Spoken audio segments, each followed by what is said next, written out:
Hello, beautiful soul. I pray that you are doing well. I have an interview that I think you're going to want to tune into, especially if you have ever experienced burnout. That's right, I am going to be diving into the story inside this book, Holistic Healing, from one of our co-authors, Siv Harstad. Now, Siv has this amazing corporate background. She was a leader, an HR director, a consultant, and then as an entrepreneur, she's really focused on helping teams and large organizations reach their goals and improve, their dynamics. But what's interesting is that Siv is also an adventurer. In fact, she is the 10th Norwegian to climb all of the 7 summits. That is the highest mountain peak on all of the continents. And she's going out for some other amazing feats like North Pole, South Pole, all of the highest volcanoes on every summit. But what's interesting is that not only has Siv been to Everest once, but she's been there twice. And she literally went blind before she came down the mountain. Crazy stuff, right? But all of that sounds amazing, right? Like this polished professional and an adventurer. But would you believe that just years before going to Everest, she experienced burnout? I really want you to tune into this interview because what's funny, well, maybe not so funny, but what's interesting is that Siv didn't even recognize just how bad it was. Other people around her were noticing.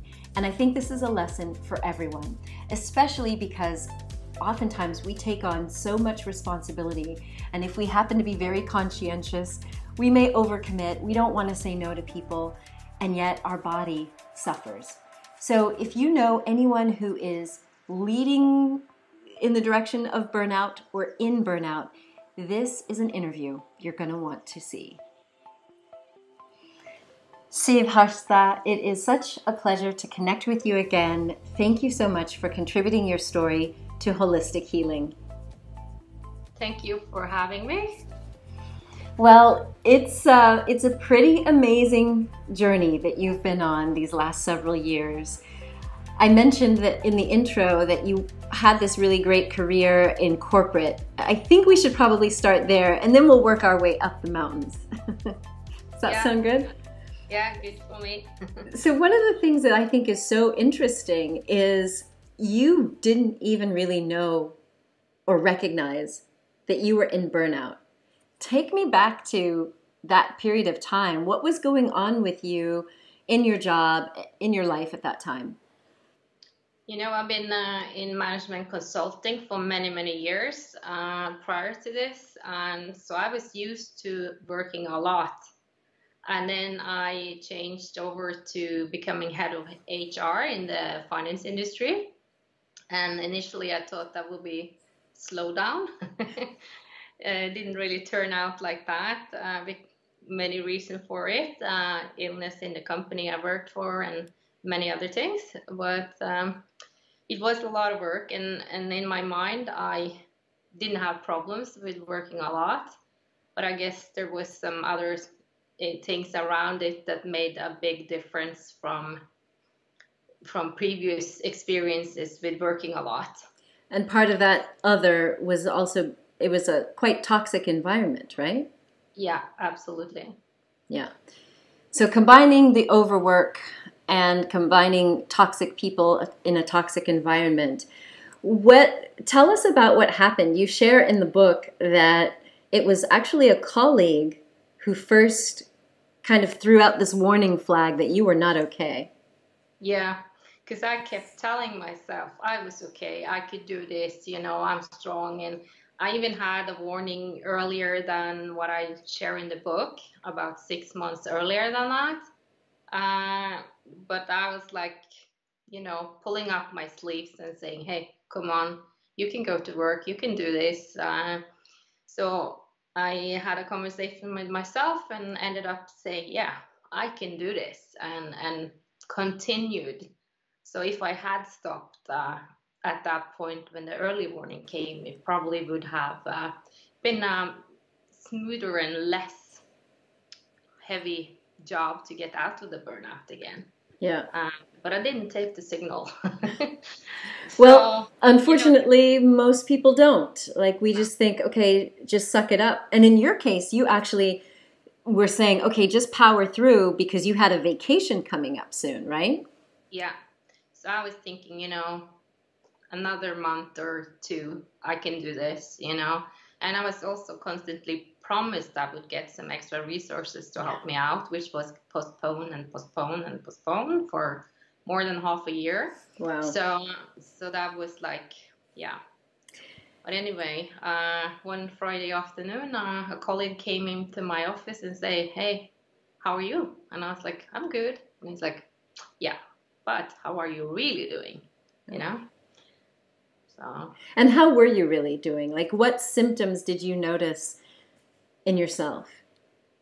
Well, first of all, one important one was that I didn't sleep. I probably wake up almost every night around 2 a.m. and had in my mind all these things that I had to remember. And that was, when you don't sleep over a long period of time, that is causing a lot of problems, because that's when we actually regenerate and our body is, getting ready for the next day. So it's very important. Another thing was that I have started to lose my short-term memory. At the time, I think I didn't realize it myself, but I guess people around me must have noticed. Nobody really said anything. And when we got to the point where I admitted that I had an issue and went to the doctor, I had a rocket sky high blood pressure. Whoa. It was so high that I couldn't even go for a jog. Wow. Because it would be dangerous for me. And what else? I've gained a lot of weight, which you normally would do in a process like this, and also that I couldn't concentrate on reading like a book or even a long page. But at the time, I didn't really notice that myself either, because I was constantly interrupted. So if I came into my office starting to read an email, somebody would pop up or a phone would call or something all the time. So I didn't notice until I stopped. And so this colleague said, "You're not fine." And he literally told you he didn't want you to come back to the office. Yeah, or he said that I don't want to see you in the office on Monday. You should go and talk to your doctor. I don't like people to be sick, but you should not be here. But you also got another warning flag thrown from a family member, if I'm correct. Yeah, so that was the same weekend. So this was a Friday, and then in the weekend I met with my cousin, and she hadn't seen me for a while, and she asked me, "How are you?" And I was like, "I'm good," or I didn't even really manage to answer, I think, because she said, "And don't lie, because I can see in your eyes something is wrong." So yeah, then I just shared everything with her. And she was the one that also told you you didn't need to go to work. You needed to see a doctor. Yeah, she said, you need to get a break from this and get yourself back to the normal you. So what happened next? For many Americans, for example, most doctors would probably give you an excuse to get out of work, but there's no formal treatment protocol. They just say, get some rest, try some yoga, try some meditation. What did the healthcare system in Norway do for you to help you get back on your feet? Well, basically, my doctor also gave me a sick leave, and we started with 2 weeks, which I thought was more than enough. I was certain I would, be all back after 2 weeks. Yeah. That wasn't really the case. Well, when my doctor really understood the severity of things, she sent me to do different tests, for instance, like a cognitive test and also a brain scan to make sure that I didn't get a brain tumor. So we did that, and the result of that cognitive test was the physician who did it said, "You're in general normal, but I actually can see signs of stress over a long period here." So that's not good when the Wow. stress is causing and affecting your brain, actually. Yeah. And so I know that you also mentioned it was really hard for you to like not do anything. So to have those 2 weeks off and 2 weeks vacation, you're thinking, okay, I should be able to do something. But the doctor said no. No, because I as soon as after the 2 weeks and then straight into 2 weeks vacation, so I basically have 1 month off. I was mentally thinking, yeah, now I should go back to work, but my body didn't think I should go back to Yeah. work. So I didn't sleep, and then when you don't sleep, it's tough. Yeah. Yeah. So we know that you are now the 10th Norwegian to climb the seven summits. And somewhere along the lines of when you were diagnosed with this burnout, you had this idea or an invitation to climb Everest. So how do you go from burnout to Everest? Take us on that journey. I think also I didn't understand the severity of my burnout and how long it would take to recover from it. So when we started planning everything, it was around 2.5, 3 years in advance. So I was like, yeah, I want to do this. Yeah. And then later I learned, that the severity of my burnout took so long to recover from that it ended up being a borderline that I actually could go, but I did in the end manage to go. And so what was that process like? Because if you're saying your concentration was bad, your short-term memory was bad, you'd put on weight, what was your recovery and then training process like to go from burnout to climbing, the world's highest peak? In the end, I managed to do everything myself because I got a recommendation to relax and all the things, but it wasn't any system or any approach that Uh-huh. I was told to do. But I started to focus on my health. And when you're healthy, you don't think about your health. Yeah. But when you don't have your health, you start to think, okay, what is causing my problems? What can I do? So I've learned a lot about nutrition and the importance of eating healthy and taking extra vitamins, because we love to believe that we eat healthy, all of us or many of us, but still we need to take those extra vitamins to give our body what it needs to function. And I started to do meditations. For me, that was something I've never even thought about doing, but I learned that. And yeah, approaching from many angles. I did some acupuncture. I did actually had a coach helping me with a mental challenge of I've never been sitting on my sofa during the afternoon or even midday. And after, when I was allowed to start training again, my body was in a state where if I worked out for an hour, something I today would say was not a hard workout, I actually needed to rest after it, because if I didn't, I will feel like I had a hangover from a big party the day after. So I actually had to lay down on the sofa or in my bed to maybe sleep for an hour after and work out. And of course, top athletes, they do this, but the rest of us, we don't understand the importance of resting, you know? Yeah. Well, fortunately, you did have someone on the mental side to help you, because I know that you said that if you come from a family where it's like you don't rest, you don't sit around, you don't come up with excuses, just get on with it, right? Yeah, yeah. So we know that you made it to Everest, but it happened to be in 2015 when the earthquake hit. So Yeah. where were you? Because as you know, you've seen one of our other luminaries, Derry Llewellyn Davies, who was also on Everest when the earthquake hit. But I think you guys were on different sides. Yeah. Tell us where you were. I was on the Nepalese side, climbing from the south side. Got it.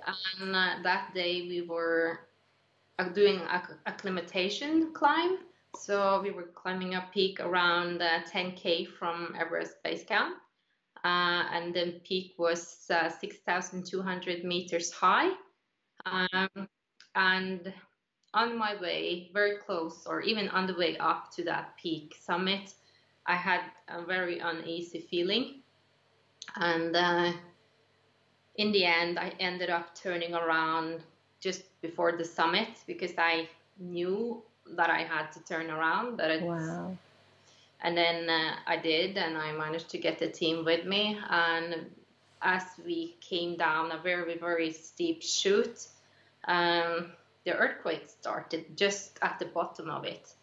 And we got a rockfall coming after us. So Wow. I think I turned around just about the right time because we managed to run away from it, but it wasn't really far. Those rocks ended up landing where we were standing when the earthquake started. So wow.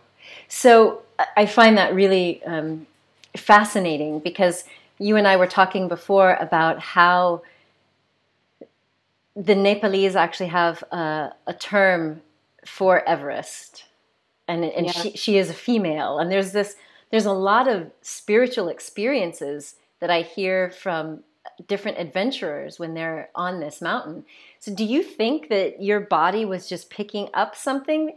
Because you've told me, like, it's really expensive to plan an expedition to get to Everest. And so to be that close to summit and decide to turn around, I mean, that had to be a really big decision mentally, but it sounds like your body was just giving you a clear signal. Where do you think that comes from? Well, it was very interesting for me because on my way, when I had this bad feeling and had a feeling I should turn around, because I'm a mental trainer and a coach, I know our brain can trick us a little bit. So I was thinking, am I afraid of, spending my energy climbing this peak and not having enough to actually the Everest summit? So I was thinking, am I my brain tricking me here a little bit? Something with the fear. And then I was like, no, it's not that. And normally I would be so eager to tick off and say, yeah, I climbed that peak. But this day I had like a grounding feeling that I just knew 100% that I had to turn around.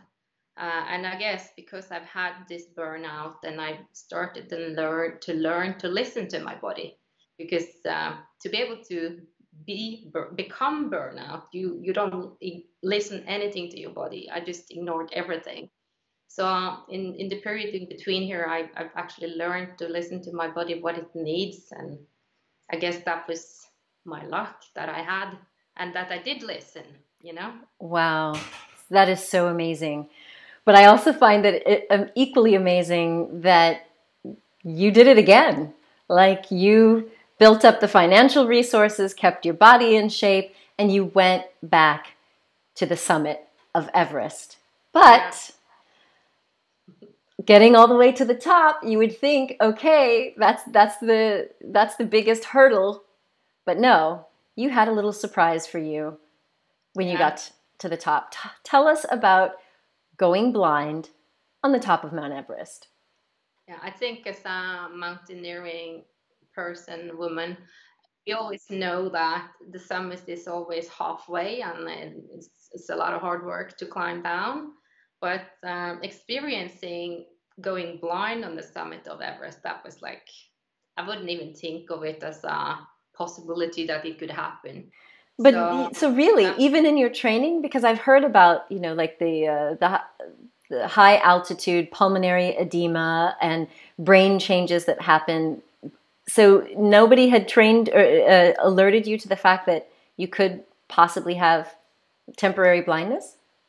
I know a lot about both pulmonary edema and also edema affecting your lungs. That is both extremely severe altitude sickness, but I don't know anybody, and I hadn't really heard about anybody going blind. You can get blind from edema in your brain, but that's not what happened to me. Ah, okay. So tell us what happened. My eyes, the cornea of my eyes didn't get enough oxygen, so the cornea produces a liquid to protect itself, which again me to lose my vision. So I had a doctor who's an expert in altitude to explain everything to me afterwards. And if I got pulmonary edema, I probably wouldn't be here today, because even though I had the medicine for it in my pocket, being blind and to be able to climb from the summit and down, that could be hard. People would normally, or a lot of people would die in that situation, which could have been a worst case for me as well, losing my vision. Of course. So how does one get off of the mountain if you don't have your vision? That was, I call it like a world championship in teamwork, because I had a climbing Sherpa that was climbing with me, and thankfully I had opportunity to have another Sherpa helping me. So we were three together with us, and we, they had to be my eyes. So I asked them, guys, please tell me if there's rock, ice, snow. I need to know, because it's kind of hard to feel with your feet and with crampons on. So, and then we were in ropes. So some places I had to rappel, and then one of the guys rappelled down, the other guy fixed my rope, and then I myself would rappel down, and the first guy would tell me, Steve, stop, you're down. so so they were, my eyes and the communication between us. And yeah, so it was it took a long time to climb down, but together we managed. So I'm really, and will forever be grateful for them for helping me. After 24 hours. No, thankfully not. And again, the doctor who told me everything around it, he said, you've been really lucky, because if this sets, it can become permanent. So I was like, ooh, I'm glad I didn't know. And and honestly, yeah,